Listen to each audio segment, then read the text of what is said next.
तो दोस्तों एक बार फिर स्वागत है आपका हमारे चैनल पर। मेरा नाम है वरुण और हम बात कर रहे हैं हिंदी साहित्य की। और हिंदी साहित्य में हम अभी तक पहले तो काल विभाजन देख रहे थे। जी हाँ, अभी भी वही चल रहा है। लेकिन काल विभाजन में हमने देखा था कि भाई अलग अलग विद्वानों के अलग अलग मत हैं काल विभाजन को लेके हिंदी साहित्य के। और उसमें हमने प्राचीन काल, जो बिल्कुल पूर्व काल कहलाता है या आदि काल कहलाता है, उसको देख लिया था। आदिकाल के बाद हमने बात करी थी मध्यकाल पे। तो मध्यकाल को हमने दो भागों में बांटा था, एक था भक्ति काल और दूसरा था रीति काल। तो कल लास्ट जो वीडियो थी उसमें हमने किसकी बात कर ली थी? भक्ति काल की बात कर ली थी। और उसमें हमने सारी की सारी, चाहे निर्गुण भक्ति शाखा हो या सगुण भक्ति शाखा हो, उसमें कृष्ण जी के कृष्ण मार्गी हो या राम मार्गी हो, तो प्रेम मार्गी और सारी चीजों को हमने डिस्कस बड़े अच्छे से कर लिया था। सूफी विचारधारा को भी हमने डिस्कस कर लिया था। आज के इस वीडियो में हम बात करेंगे किसके बारे में? रीति काल के बारे में। जी हाँ, रीति काल के प्रमुख बहुत सारे ऐसे कवि हैं, लेखक हैं, जिन्होंने इसको समृद्ध किया है हिंदी साहित्य को अपने इस लेखन के कारण। तो क्या है रीतिकाल, कैसा है, उस पर भी हम डिस्कस करेंगे। सबसे पहले तो बहुत सारे विद्वानों में मतभेद जो रीतिकाल को लेके है, क्या नामकरण किया हुआ है रीतिकाल का, वो देखेंगे। और उसके बाद कौन कौन से प्रमुख उस समय के कवि या लेखक रहे हैं जिन्होंने रीतिकाल को समृद्ध किया है हिंदी साहित्य में। ठीक है, चलिए देखिए, यहां से स्टार्ट करेंगे। दोस्तों में इसको शेयर करना बिल्कुल नहीं भूलना है और चैनल सब्सक्राइब कर लेना है। क्यों? क्योंकि यहां से क्वेश्चंस बनते रहते हैं कि कौन से इनके लेखन कार्य की मतलब रचनाएं तो हम देखेंगे। ऑब्वियस सी बात है, रीतिकाल के जो प्रमुख हाँ कवि रहे हैं उनकी रचनाएं देखेंगे और रचनाओं से क्वेश्चन बन जाते हैं। तो इसलिए आपको ये आखिर तक देख लेना है वीडियो। तो रीतिकाल का नामकरण अलग अलग विद्वानों के अनुसार अलग अलग हुआ है। सबसे पहले तो नाम देखें, रीति काव्य रीतिकाल को नाम दिया है। किसने दिया है? जॉर्ज ग्रियर्सन, जिनकी हमने बात करी है। जॉर्ज ग्रियर्सन महोदय जो है, ये विद्वानों में इनका नाम शुमार है। हालांकि ये विदेशी विद्वान है, लेकिन फिर भी हिंदी भाषा में इनका अच्छा खासा योगदान रहा है हिंदी भाषा के विकास में। तो इन्होंने रीति काव्य इसका नामकरण करा है रीतिकाल को। और अलंकृत काल मिश्र बंधु हमने देखा है, जाने माने हैं हिंदी साहित्य में, चाहे श्याम बिहारी मिश्र हो, सुखदेव बिहारी मिश्र हो, गणेश बिहारी मिश्र हो, तो इन्होंने तीनों ने मिलकर क्या है, अलंकृत काल इस रीतिकाल को कहा है। अब देखें, रीतिकाल जो हम पढ़ रहे हैं, एक्चुअली जो सर्वमान्य हम मानते हैं, सच्चाई यही है, वो हम किसकी बात मानते हैं? तो ये मानते हैं आचार्य रामचंद्र शुक्ल जी की। तो इन्होंने ही रीतिकाल नामकरण किया है इस समय काल का। इसके अलावा श्रृंगार काल आचार्य विश्वनाथ प्रसाद मिश्र जी ने, और कला काल डॉक्टर रमाशंकर शुक्ल जी ने इसका नामकरण किया है। किसका? इसी रीतिकाल का। समझ पा रहे? बहुत बढ़िया। अब अगर हम देखें तो श्रृंगार काल जो इन्होंने बोला है ना, आचार्य विश्वनाथ प्रसाद मिश्र जी ने, इन्होंने इस श्रृंगार काल को भी तीन श्रेणियों में बांटा है, तीन भागों में: रीतिबद्ध, रीति सिद्ध और रीति मुक्त। ये क्वेश्चन पूछ लिया जाता है कि विश्वनाथ मिश्र जी ने रीतिकाल को, या रीतिकाल को उन्होंने श्रृंगार काल कहा है, तो श्रृंगार काल को कितने भागों में बांटा है, कौन कौन से नाम है? तो याद रखना है, रीतिबद्ध, रीति सिद्ध और रीति मुक्त। रीतिबद्ध में क्या है कि रचना जो की जा रही है वो लक्षणों और उदाहरणों के साथ होती है। रचना में आपको लक्षण भी मिलेंगे और उदाहरण भी मिलेंगे जो रीतिबद्ध के अंतर्गत आते हैं। रीति सिद्ध में रीति की जो बंधी हुई परिपाटी है उसके हिसाब से ही सारे के सारे लेखन या रचना की जा रही है। और बाद में रीति मुक्त, इसमें रीति परंपरा की रूढ़ियां जो है, पुरानी रूढ़ी जो चली आ रही है, उनको मुक्त करके रचनाएं लिखी गई हैं, लेखन किया गया है। तो ये याद रखना है आपको। अब अगर हम बात करें कि रीतिकाल, इनके प्रवर्तक किनको माना जाता है, इनकी शुरुआत किसने करी रीतिकालीन रचनाओं की, या रीतिकाल क्यों आया ये, तो भाई अलग अलग प्रवर्तक माने जाते हैं। कृपा राम जी जो है ये प्रवर्तक माने जाते हैं। कैसे माने जाते हैं? इनके समय काल के कारण, क्योंकि इनकी रचनाएं सबसे पहले मिली है। कालक्रम की दृष्टि में सबसे पुरानी रचनाएं कृपाराम जी की मानी जाती हैं, इसीलिए उनको प्रवर्तक माना जाता है रीतिकाल का। लेकिन ये किसी ने कहा नहीं है, किसी व्यक्ति विशेष ने, प्रस्तोता ने ये नहीं बोला है, ये तो रचनाएं पुरानी मिल गई, इसलिए आप कृपाराम जी को प्रवर्तक मान सकते हैं। लेकिन जो सबसे इंपॉर्टेंट है वो केशव दास जी को माना जाता है रीतिकाल का क्या प्रवर्तक। क्या माना जाता है? रीतिकाल का प्रवर्तक केशव दास जी को माना जाता है। और ये क्वेश्चन कई बार पूछा जा चुका है, इसलिए इसको याद रखना है। किसने कहा है? इसके प्रस्तोता है डॉक्टर नागेंद्र। ठीक है भाई, 1555 से 1617 इनका कार्यकाल रहा है। इन्होंने रचनाकार जो है, व्यक्ति की समृद्धि के कारण जो रचना इन्होंने की है, इनकी समृद्धि इतनी है रचनाओं की, इस कारण से इनको क्या बोल दिया है? प्रस्तोता बोल दिया है, प्रवर्तक बोल दिया। एक चिंतामणि जी हैं जिन्हें रामचंद्र शुक्ल, आचार्य रामचंद्र शुक्ल भी क्या बोलते हैं? चिंतामणि जी को यहाँ रीतिकाल का प्रवर्तक मानते हैं। इनका समयकाल 1643 माना जाता है रचना काल का। और ये अखंड परंपरा चलाने की दृष्टि से यहाँ रामचंद्र शुक्ल जी चिंतामणि जी को क्या कह देते हैं? रीतिकाल का प्रवर्तक बता देते हैं। ठीक है, तो अब भैया बहुत सारी रचनाएं हैं और उनके रचनाकार हैं रीतिकालीन, उन पे डिस्कस कर लेते हैं, वहां से क्वेश्चंस बन जाते हैं उनकी रचनाओं से रिलेटेड।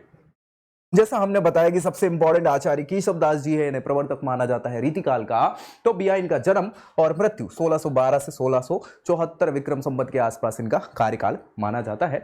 जो संस्कृत के प्रकांड पंडित हुआ करते थे, कौन? आचार्य केशवदास जी संस्कृत के प्रकांड विद्वान थे। उन्होंने शीघ्र बोध नामक ज्योतिष ग्रंथ की रचना करी। किसकी? ज्योतिष ग्रंथ की। तो सीधा क्वेश्चन पूछा जाता है शीघ्र बोध नामक जो ग्रंथ है उसकी रचनाकार कौन है? तो आपको याद होना चाहिए कौन? आचार्य केशवदास जी। ओरछा जो बुंदेलखंड में पड़ता है, आपने सुना होगा मध्य प्रदेश में ओरछा के किले वगैरह जो है, निवाड़ी जिला बन गया है ना। तो ओरछा के उस समय महाराजा हुआ करते थे इंद्रजीत जी। तो इंद्रजीत जी की राजसभा में ये बहुत ही सम्माननीय विद्वानों की श्रेणी में वहां पे निवास करते थे, आश्रय इनको प्रदान था, याद रखिएगा। इनकी और रचनाओं में जो पूछी जाती हैं, रसिक प्रिया सबसे इंपॉर्टेंट रचना है, जो सीधा क्वेश्चन पूछा जाता है, रसिक प्रिया के रचनाकार कौन है? या फिर कवि प्रिया इनकी उत्तम रचना है, रामचंद्रिका, नखसिक, छंदमाला, वीर सिंह देवचरित। ये भी एक आध दो बार पूछा जा चुका है मध्य प्रदेश की प्रतियोगी परीक्षाओं में, सीधा क्वेश्चन पूछा जा चुका है। रतन बाबनी, विज्ञान गीता, जहांगीर जस चंद्रिका। ये सारी इंपॉर्टेंट रचनाएं किसकी हैं? आचार्य केशवदास जी की है, जो रीतिकालीन प्रमुख रचनाकार माने जाते हैं। केशवदास जी की भाषा जो है वो ब्रज भाषा है। इन्होंने ब्रज भाषा में अपनी रचनाएं करी हुई हैं, लेकिन इसमें श्लेष और शब्दालंकार इनका बहुत ज्यादा इन्होंने उत्कृष्टतम उपयोग किया है अपनी रचनाओं में, और संस्कृत निष्ठ शब्दावली को अपनाया, यानी तत्सम शब्दों का इस्तेमाल भरपूर किया हुआ है अपनी रचनाओं में। ठीक है, चिंतामणि त्रिपाठी जी हो जाते हैं इसके बाद। इनको रामचंद्र शुक्ल जी जो है प्रवर्तक मानते हैं, इसलिए ये भी इंपॉर्टेंट हो जाते हैं। 1666 से 1742 ये इनका समयकाल माना जाता है, आचार्य रामचंद्र शुक्ल जी। क्योंकि भैया ये इंपॉर्टेंट पर्सनालिटी है, याद रखिए, इन्हें बहुत ही हिंदी साहित्य में सबसे बड़ा इंपॉर्टेंट रामचंद्र शुक्ल जी को ही माना जाता है। ठीक है, तो रामचंद्र शुक्ल जी ने इन्हें प्रवर्तक कहा है, इसलिए ये इंपॉर्टेंट है। और कविकुल कल्पतरु बहुत ही महत्वपूर्ण ग्रंथ है इनका। किसका? चिंतामणि त्रिपाठी जी का। इसके अलावा इन्होंने काव्य विवेक, काव्य प्रकाश और छंद विचार, ये सारे के सारे पिंगल ग्रंथ भी लिखे। हमने बात करी थी डिंगल और पिंगल का इस्तेमाल किया जाता है हिंदी साहित्य में, सो इन्होंने पिंगल ग्रंथ ये लिखे हुए हैं, ये याद रखना है। फिर सबसे इंपॉर्टेंट नाम आ जाता है भूषण का। कवि भूषण साहब ये वीर रस से ओतप्रोत आपको इतनी अच्छी रचनाएं देंगे, याद रखिएगा। हाँ, और ये प्रसय में रहते थे कहाँ पे? बुंदेलखंड, राजा छत्रसाल के हाँ दरबार में ये रहा करते थे। इनका जन्म जो है 1670 से 1772, ये पूरा इनका कार्यकाल माना जाता है, जिसमें इन्होंने राष्ट्र कवि का दर्जा प्राप्त किया। राष्ट्र कवि भूषण जो है उत्तर प्रदेश में तिकवापुर गांव के निवासी हुआ करते थे, और पंडित रत्नाकर त्रिपाठी के ये पुत्र हुआ करते थे। ठीक है, याद रखिएगा। चित्रकूट के सोलंकी राजा रुद्र से इन्हें कवि भूषण की उपाधि मिली थी। किससे मिली थी? ये पूछ लिया जाता है क्वेश्चन कि कवि भूषण की उपाधि किसने इनको दी थी? तो राजा रुद्र ने, जो चित्रकूट के सोलंकी राजा थे, इन्होंने कवि भूषण की उपाधि इनको प्रदान करी थी। शिवाजी उस समय हुआ करते थे, छत्रपति शिवाजी मराठा साम्राज्य के संस्थापक माने जाते हैं, और छत्रसाल ये बुंदेलखंड के बुंदेला साम्राज्य के बहुत ही उत्तम वीरों में इनका नाम आता है। तो शौर्य वर्णन भूषण की कविताओं में प्रधान विषय रहा है, तो इन्होंने अपनी रचनाओं में या तो छत्रपति शिवाजी का यशगान किया है, या फिर छत्रसाल जी का यशगान किया हुआ है। इनकी रचनाएं शिवराज भूषण। शिवराज भूषण में शिवाजी के बारे में पूरी जानकारी आपको मिलेगी। शिवा बाबनी ये शिवाजी से रिलेटेड है। छत्रसाल दशक ये इंपॉर्टेंट है, ये छत्रसाल जो राजा छत्रसाल हुआ करते थे, छतरपुर के राजा, है ना, तो उनके बारे में पूरी जानकारी आपको यहाँ छत्रसाल दशक में मिल जाएगी। वैसे बचपन में हिंदी काव्य में हम पढ़ते भी थे इनकी कविताओं से रिलेटेड। छत्रसाल दशक के कुछ दोहे जो है वो हमने पढ़े होंगे, है ना। भूषण के काव्य में युद्ध की वीरता, दानशीलता, दयालुता, धर्म परायणता, इन सारी चीजों का वर्णन मोस्टली मिल जाता है, और वीर रस की प्रधानता है। ये क्वेश्चन कई बार पूछा जाता है कि किस लेखक या रचनाकार की शैली में वीर रस की प्रधानता देखने को मिलती है? किसकी में मिलेगी? भूषण जी की, कवि भूषण। ब्रज भाषा का प्रयोग, माधुर्य गुण के स्थान पर ओज गुण का प्रयोग इन्होंने किया हुआ है। इसका माधुर्य की जगह ओज गुण का प्रयोग किया हुआ है। इसके बाद बात करें तो रचनाकार रहे हैं मतीराम जी। मतीराम जी 1617 ईस्वी में इनका समयकाल माना जाता है। इसी समय का श्रृंगार रस के प्रमुख कवि माने जाते हैं। कौन? मतीराम जी। और बूंदी के महाराजा भाव सिंह के ये दरबार में आश्रय इनको प्राप्त हुआ था। इनकी रचनाएं ललित ललाम, लक्षण श्रृंगार, छंदसार, साहित्यसार, फूल मंजरी, मतीराम सतसई, अलंकार पंचासिका, व्रत कौमुदी, रसराज, ये सारे के सारे रसराज जो ग्रंथ है इसमें सारे रसों के बारे में इन्होंने जानकारी दी हुई है और बहुत प्रसिद्ध ग्रंथ है इनका। प्रसाद और माधुर्य, ये दोनों गुणों की इनकी रचनाओं में प्रधानता देखने को मिलती है। ठीक है भैया, चलिए मतीराम जी के बाद बात करें तो बिहारी साहब, बिहारी सतसई बहुत इंपॉर्टेंट ग्रंथ है और कई बार पूछ लिया जाता है। ठीक है, तो कवि भूषण के जैसे कवि बिहारी भी हुआ करते थे। 1595 ईस्वी में इनका जन्म और 1663 ईस्वी में मृत्यु मानी जाती है। ग्वालियर में ये जन्मे हैं, तो मध्य प्रदेश से इंपॉर्टेंट पर्सनालिटी में इनका नाम आता है। फारसी भाषा की काव्य का इन्होंने अध्ययन किया और शाहजहां जो उस समय मुगल साम्राज्य में शासक हुआ करते थे उनसे भेंट करी, उनसे मिले और उसके बाद जयसिंह महाराजा जो हुआ करते थे उसमें रुचि लेना इन्होंने चालू करी और वहां से इन्होंने दोहे इत्यादि लिखना, श्रृंगार रस लिखना चालू करा। तो बिहारी जी स्वतंत्र प्रकृति के विद्वान या रचनाकार माने जाते हैं। भले ये किसी राजा के दरबार में आश्रय के तौर पर रहते थे, लेकिन फिर भी ये ऐसा नहीं कि राजा महाराजाओं की गुणगान ही करते रहे ना।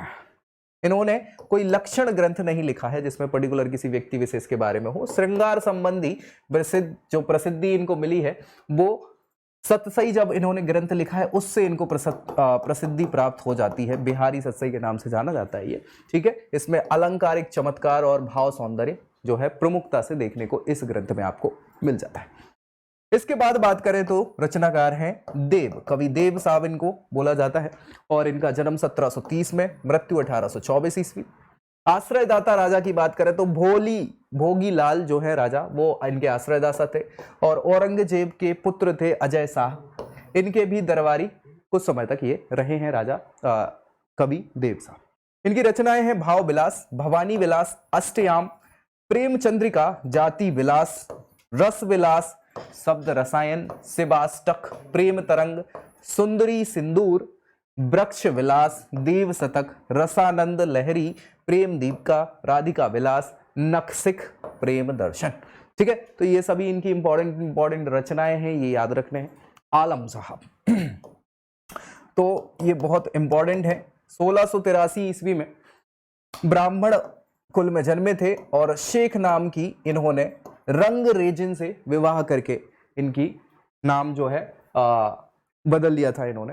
और ये औरंगजेब के दूसरे बेटे बहादुर शाह जो थे मुअज्जम के नाम से, उनके दरबार में आश्रय में रहते थे और इनकी कविताएं जो हैं 1683 से 1703 के आसपास की मानी जाती है। रचनाओं में बात करें तो आलम केली, सुदामा चरित, श्याम सनेही, माधवा नन, काम कंदला। ठीक है, तो ये इनकी प्रमुख क्या है रचनाएं हैं। इसके बाद है बोधा साहब जो है इनका वास्तविक नाम बुद्धि सेन हुआ करता था।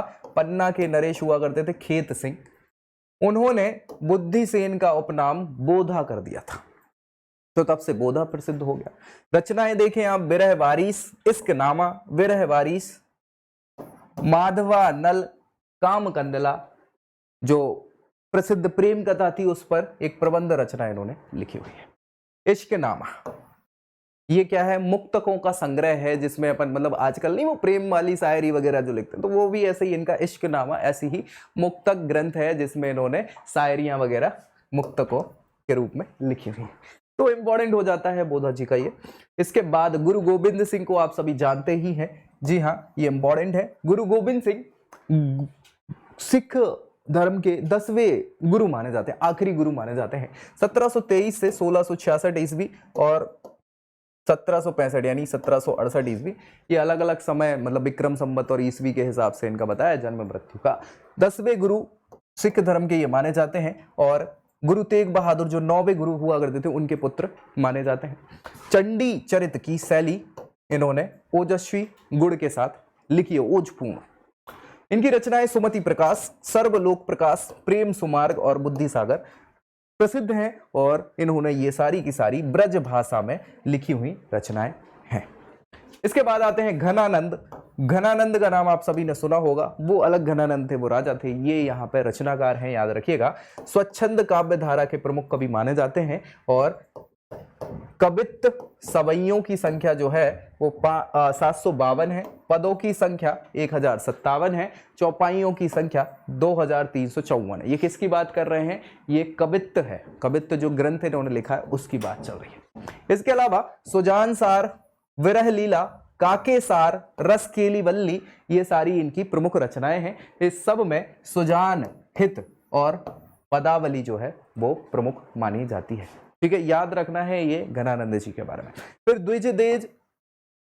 द्विजदेव भैया, ये रीतिबद्ध कवि इनको माना जाता है। रीतिबद्ध, रीति मुक्त, रीति सिद्ध, हमने 3 श्रृंगार की क्या है भाग बताए थे, डिस्कस किए थे।